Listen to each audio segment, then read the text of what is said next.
If this is not properly managed, it can cause a lot of conflict in your deal. Common equity is the topmost in the pyramid, but the most risky and also the most rewarding. The bottom line is proper communication.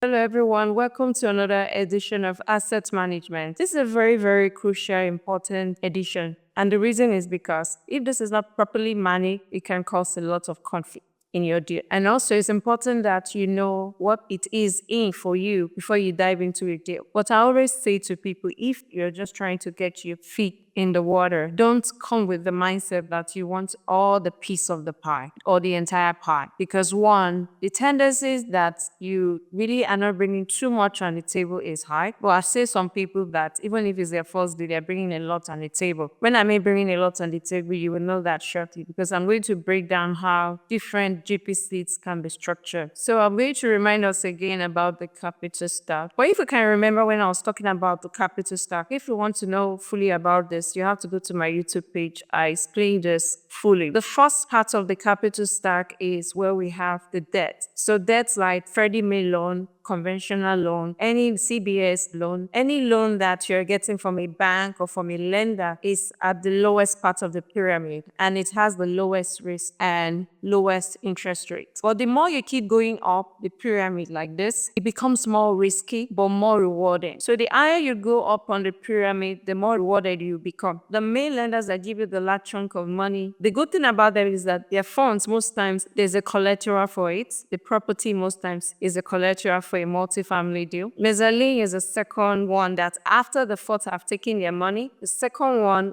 is a mezzanine. The lower part of it is the debt, like your lender's money. Mezzanine is the second one, preferred equity and common equity. Today, what we'll be discussing is the common equity. And this is where most of the investors fall into, like the limited partners and the general partners. This small triangle here is what can break or make a deal. As small as it is one of the most important ones because these people here, some parts of them make the decision and some parts of them bring in the money. So it's very important that we understand what role the common equity play for us. I'm going to break down this common equity into different structures. So I want to mention this. It's not one size fits all. Structuring a deal depends on you. It also depends on the SEC requirements. It depends on your deal structure. It depends on the asset class. It depends on so many factors. It just depends on how you want it to look for you and your investor. The bottom line is proper communication. And the way these things can be properly communicated is through your operating documents. So it's very important that even if you are talking about it verbally, it is also communicated in your operating document because this can cause an issue if not well communicated. So get it, it's not one size fits all. So I'm going to just show you guys some structures that are common, but does not mean it's limited to this at all. So today is going to be about common equities. Now, the common equity is divided into two. You have the limited partners part of it, and you have the general partners part of it. The limited partners part of it, most times they have the largest chunk. And like I said, it depends on the deal. I've seen this whereby both of them are 50-50. We've seen cases whereby, let's say the deal is a heavy lift, real value add, repositioning of a property, and the GPs are doing a lot of work on it, and they feel that to properly compensate them, they require more GP splits. They can increase theirs to 40-50% of the equity split.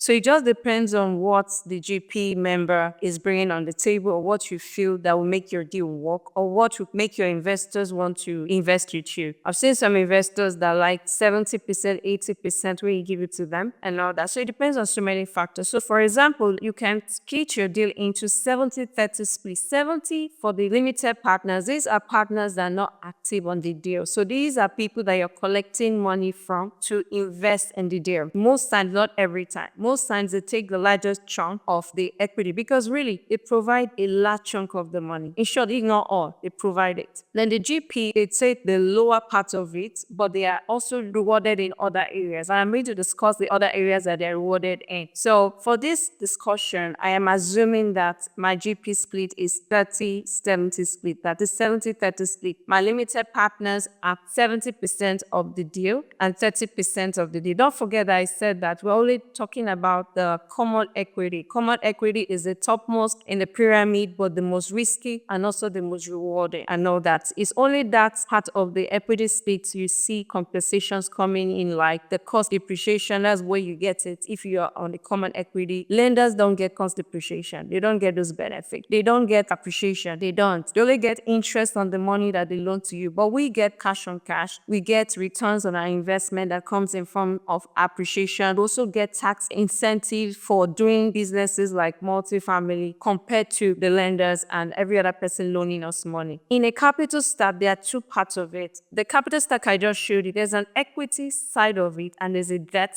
side of it. The equity side of it is the common equity we're talking about and even the preferred equity. The preferred equity side. Then the mezzanine and the debt side, where we have the lenders, are the debt side of it. Those are the structures you can use to fund a deal. I hope it's clear. Do you understand it to that level? If you do, please type one on the chat. Let me be sure that you understand it.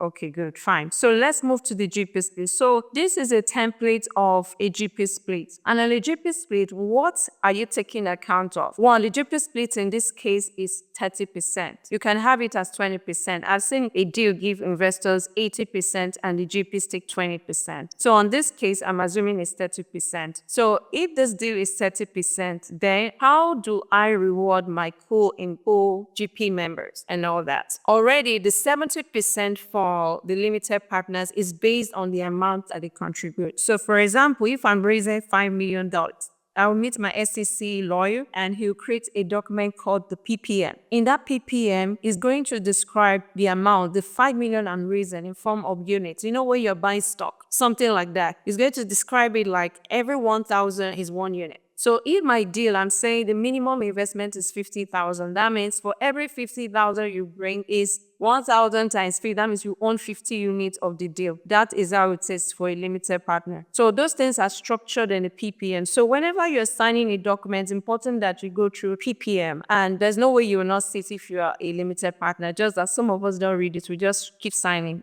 and all that. All those things are stated there. What is your share? How much is that 50,000 ownership going to give to you? All the thing we are saying here is about ownership. How much do you own? How much do you get? And all that. So I'm going to discuss first the general partners because it's going to take me a lot of time before we go to the limited partners. So for the general partners, these are the major roles in general partnership. We have the acquisition role, we have the assets management role, and we have the capital raising role. So those are the three main roles: people bringing the deal, people funding the deal, and people managing the deal after it has closed. But you can still divide it further down because we still have other roles that can also be divided into. So aside that, we have roles like risk capital, people that will bring in the risk capital and the earnest money. And we also have people that will stand as a guarantor. For venture, we are 3 in a group, and 3 of us are savvy investors. That is, we know a lot about, let's say myself, Ify, and maybe someone else that is very, very savvy. I am the acquisition person. Ify is an asset manager. And one other person is very strong with raising money. If the 3 of you, you're savvy investors, you know what you're doing, and you're high network people, you might not need to divide it.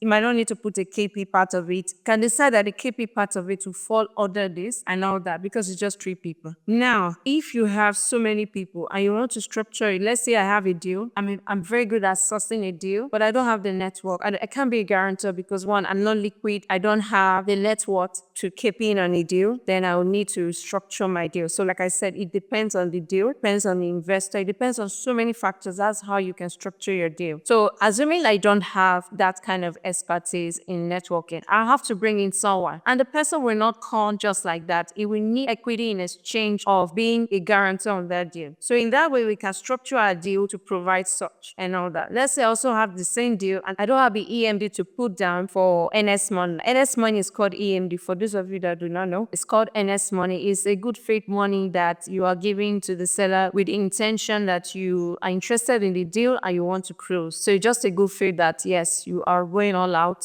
and this is what you're putting now, a percentage of the general money and all that. So that's for that. So if I don't have those capabilities, then I'll need people to fill in into my GP membership. And I can now decide to divide my split into different categories, like the acquisition part, that is people sourcing, bringing in closing on the contract and closing on the deal. Those people will fall under one category. The next category is the risk capital. So someone might say, I don't have to look for deal, but I have liquid and I can as well give you guys risk capital with the intention that you know that you can lose the money. It's just an exchange. You are taking that risk in exchange of equity, because if anything goes wrong, you might lose that money. The next one is balance sheet guarantor, someone that will keep you on your deal. You will have someone on your deal that can keep you on it, and you'll be rewarding that person with equity. The next one is asset management. After the deal has closed, because there's a period of acquisition, the time you are sourcing the deal, underwriting it, doing due diligence on the deal, getting contractors, employing the property manager, signing documents, signing on the loan, all those things are the acquisition period. After that, then the journey now begins. You need to have people that will manage the assets for you. So I'm going to say something after that. Then the next one is capital raising and investors relations. There's a rule in the SEC regarding syndication. You cannot come to a deal with the intent to just raise money. Although there are some structuring that you can have, like a broker fee, but it must align with some SEC compliance, but not like multifamily. So I will need you to go and find that out. There's a rule for that you can actually raise capital and as a broker fee, but you have to be very careful and ensure that it aligns with the SEC. But in syndication, there is a rule that states that you cannot just come to a deal with the intent just to raise money and you're not active. For you to be called a GP member, the word active is key. Very paramount. You cannot be on a deal singularly to raise money. You must be on a deal to raise money that's your superpower and to do other things. So that's why we put ours as raising capital and investors relations, because if you're raising capital, you have to have a constant communication with the investors that you collected their money from. So those things are tangible tasks that you should be doing that will say that you are active. So now let's go back. Aside from getting this as a GP member, there are also other fees that a GP member gets. But before I get to that, let me break this further down. For sourcing, contracts, and closing, and the entire thing I just broke down, everything is equal to 100, but it's 30% of the general deal. Let me explain again. It is a 70-30 split, correct? 70 with limited partners, 30 for the GP members. But when you are splitting it between you and your partners, your co-GP members, you will equate it to 100% to divide the entire roles that you've assigned. So I have my sourcing, contract, and closing, and I also have my NS money, and I also have my balance sheet.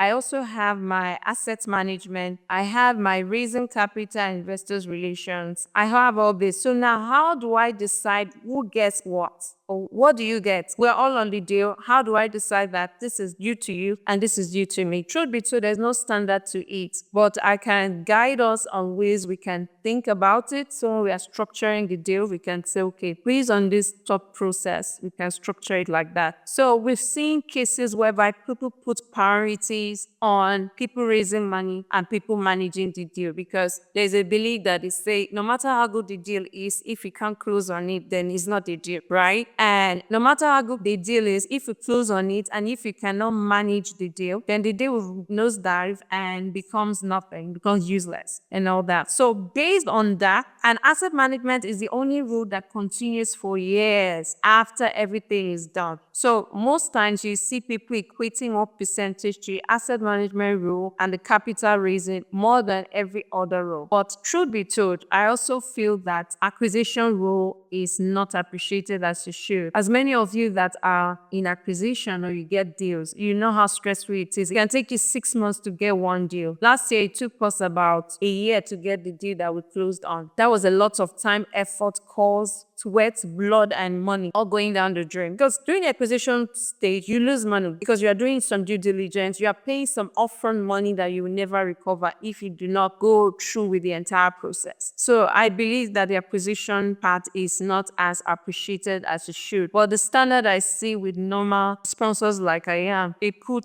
sourcing, contract, and a closing between 10 to 15%. So you can decide, is your deal. If it's your deal, you can decide, I want that 20%, I want that 25%. It's up to you. As long as you properly communicate it to your team members and the investors, you're good to go. And everybody aligns with it, you're good to go. So for the purpose of this, I assigned it to 12%. Then the other part, risk capital and EMD. This one, and I typically assign assign 5 to 8% for it. It just depends on. So for example, if the EMD is 500,000, that's a lot of risk to lose 500,000 if anything goes wrong. So you might want to compensate that. Let's say the NS money is about 100,000, 50,000, then you might want to give the person 5% for it. So I'm just giving you a thought process. There is no standard to this. Please know that. BB is not giving you a standard. I'm just giving you a thought process, how we think about these things whenever we're structuring a deal.